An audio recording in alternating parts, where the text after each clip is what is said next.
ناظرین، جس کا اخلاق برا ہو جائے اس کا رزق تنگ ہو جاتا ہے۔ حد سے زیادہ سمجھداری بندے کو بور کر دیتی ہے، اس لیے شرارتیں کریں اور خوش رہیں۔ ہمیشہ وہی بلندیوں پر ہوتے ہیں جو اپنے سے پہلے دوسروں کا سوچتے ہیں۔ اللہ کریم اگر آپ کا رزق کھول دے تو دسترخوان لمبے کر دو، دیواریں نہیں۔ بات صرف اتنی ہے کہ انسان لا حاصل کو روتا ہے اور حاصل کو رلاتا ہے۔ ناظرین، انسانیت بہت بڑا خزانہ ہے، اسے لباس میں نہیں انسان میں تلاش کرو۔ انسان ہی انسان کی دوا ہے صاحب، کوئی دکھ دیتا ہے تو کوئی سکون بن جاتا ہے۔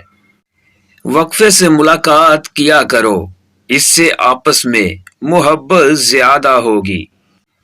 وہ پل کتنا خوبصورت ہوتا ہے جب کوئی چاہتا ہے کہ ہم غصہ کریں لیکن ہم خاموش رہنا پسند کرتے ہیں۔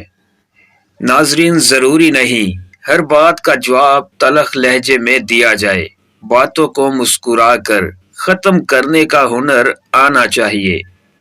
مخلص رشتوں کو مجبوریوں میں کبھی ضائع نہ ہونے دیں، کیونکہ مجبوری تو ختم ہو جائے گی لیکن رشتے نہیں جڑیں گے۔ آج کے دور میں بے حسی عروج پر ہے، اس سے بڑھ کر زوال کیا ہوگا؟ شیطان سب سے پہلے انسان کی شرم و حیا پر ضرب لگاتا ہے تاکہ وہ بے حیا ہو کر آسانی سے گناہ کر سکے۔ ناظرین، کامیابیوں کے محل قربانیوں کی بنیاد پر کھڑے ہوتے ہیں۔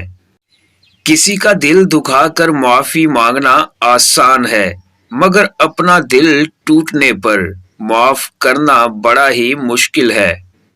ناظرین، جن لوگوں کو دمہ کا مرض ہے ان کو چاہیے کہ وہ اپنی خوراک میں مچھلی، کیکڑے اور خرگوش کا گوشت استعمال کریں، انشاءاللہ جلد ہی مرض سے نجات مل جائے گی۔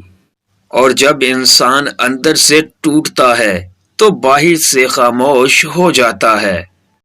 ناظرین، ان لوگوں کی قدر ضرور کریں جن کی وجہ سے آپ کسی اچھے مقام پر ہیں۔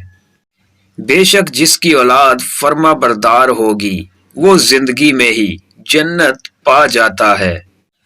جوانی کے دھوکے میں نہ آنا، کیونکہ بوڑھا ہونے سے پہلے بھی کئی جوان گزر چکے ہیں۔ بے شک انسان ہی انسان کی دوا ہے صاحب، کوئی دکھ دیتا ہے تو کوئی سکون بن جاتا ہے۔